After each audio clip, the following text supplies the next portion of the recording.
Hi, everybody. It's Matt Braun, founder of Merit Homes, here with Melissa Condensa, the manager of Guild Mortgage in Plano. And you know what? We've never done a video about loan approval and what it takes to get done. What are the steps? I mean, as a realtor, I just kind of say, okay, here's Melissa. Let me introduce you. Here's some phone numbers. But once I hand off the client and say, you know what? Here's my trusted lender partner, Melissa.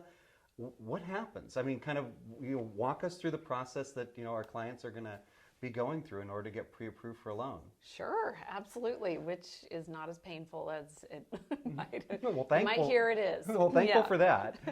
So what happens is they initially come to me and we'll do an application. We can either do that over the phone or online. And through that application, we want to make sure we know how much money you make, where you work, assets, credit, so that we can make sure you're approved, put that home buying budget together. At that point, once all of that has been verified, you're pre-qualified. So that's step one, pre-qualified. Great. Step two is take that same information, send it to underwriting. The underwriter's the one that's ultimately going to make the decision. So if they make that decision up front before someone is house shopping, has even gone out and started looking, or maybe just started looking, that way the client knows there are not going to be any surprises. We've already cleared everything. The final decider has already reviewed everything. And whoever's selling that house can feel much more confident accepting the offer. So we do that all up front. Now, once under contract, obviously that's when you're more familiar with the process, but that's when we would update the approval just to reflect all of the property information, get the appraisal ordered, decide on homeowners insurance, and in between all of that, you guys do an inspection, I believe. Oh yeah, we're definitely inspecting the heck out of properties right now.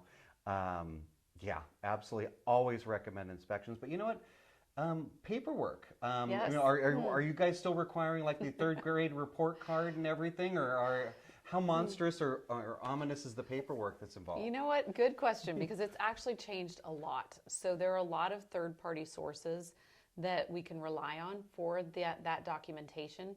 And in a lot of cases, that documentation will go directly from the sourced. So from a lot of employers work with the work number, for example, to report employment information, income information. If your employer works with them, we can pull that information. We can send it directly to Fannie Mae and Freddie Mac, who are the ones that have the underwriting engine that makes the automated decision. And they can read it and approve it without people having to give us a pay stub and or a W-2. So there are times where we literally need a driver's license.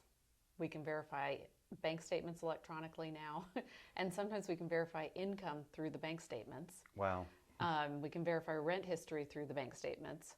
So the amount of paperwork for the average borrower is actually pretty minimal. Now, FHA loans, we have to ask for a pay stub, so pay stub and driver's license.